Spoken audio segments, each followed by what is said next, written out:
The Princess Empath and the Hurt.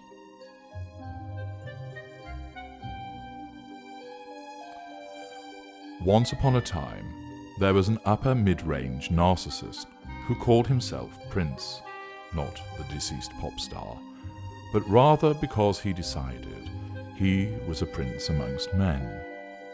He decided it was time to find a princess.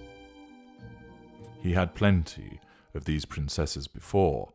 After all, with his good looks and keen mind, he was something of a catch, and it was not difficult for him to ride out to a hunting ground and ensnare a fresh one.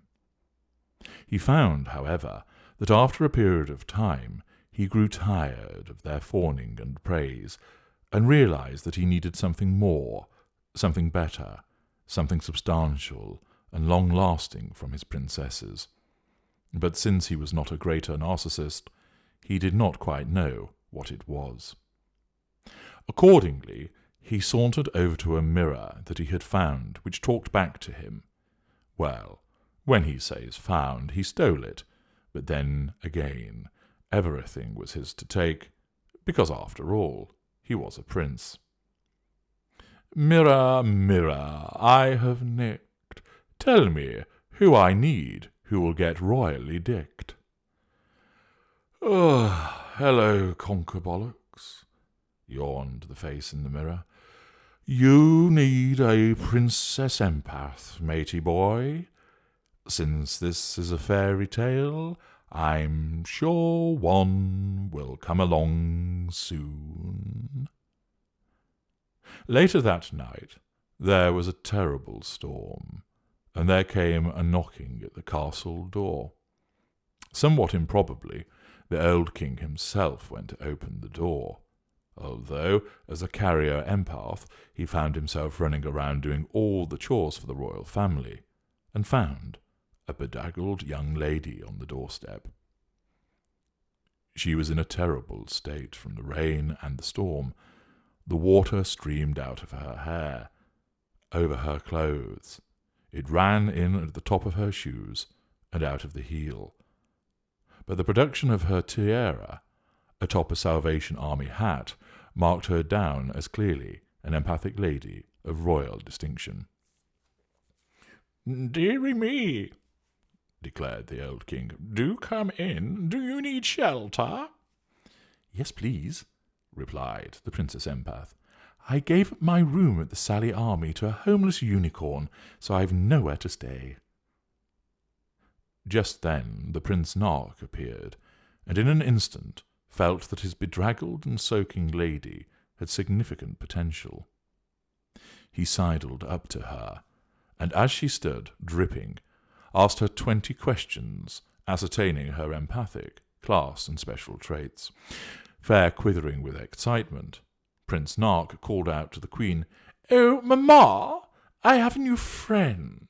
Well, I say new. We've known each other for 10 years, and I have been in love with her for 8 of those years, but just never got around to telling her. May she stay over?" The Queen Narc swept into view. "Royal chambers are for royalty only," she said, with a sneer. "Oh, I am a princess, Princess Empath, your Majesty," replied the girl politely, as she curtsied. "Looking like that? I think not."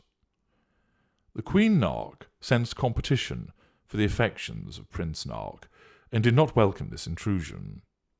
She, however, sensed an opportunity for triangulation and potential negative fuel. "Since you, sir, since you are a princess, and you say that you are an empathic one at that, then we shall soon see if that is true," declared the Queen Narc. She flounced away and snapped her fingers for the entourage of 7 little men who were engaged on a community payback scheme after certain felonies and crimes in the forest of empaths to trot after her. "Can she stay, Mamma, or not?" "She may," declared the Queen Narc. "I shall arrange for the bittersweet to be turned down for her." The Queen Narc headed to the Bittersweet, 7 little men in tow.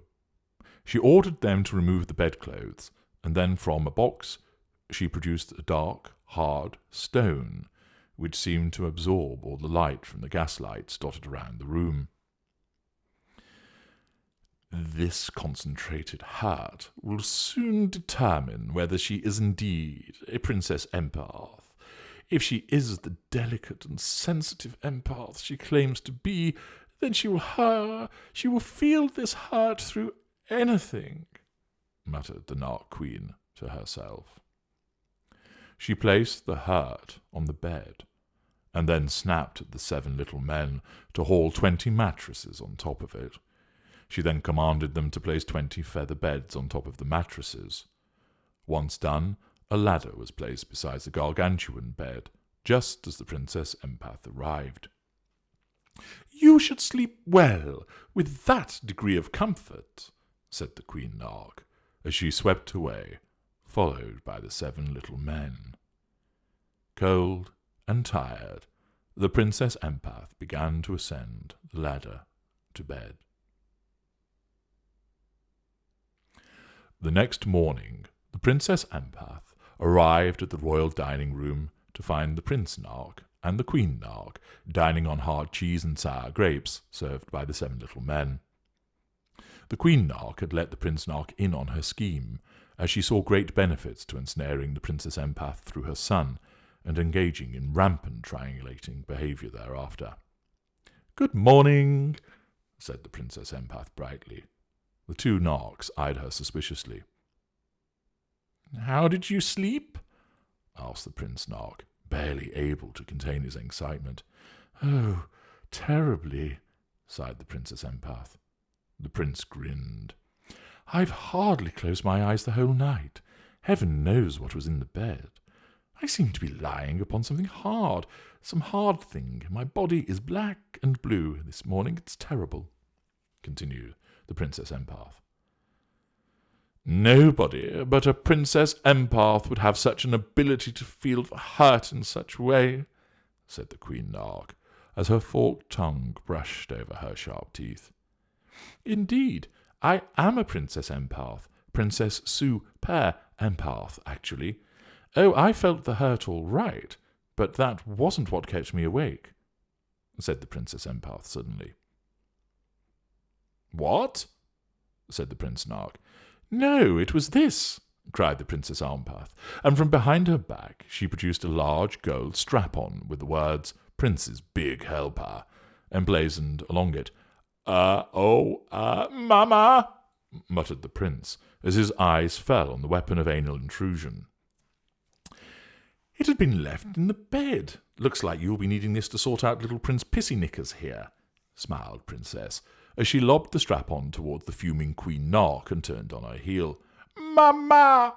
wailed Prince Narc, as the shame of the discovery threatened his construct, and he fell to the floor, curled into a ball.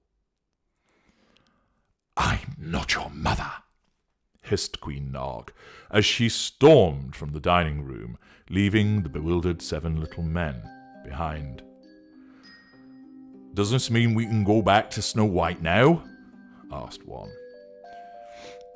"I don't know, but I'm going to hang with this Princess Empath for a while. She is kick-ass," answered the other, and trotted after the departing Princess Empath.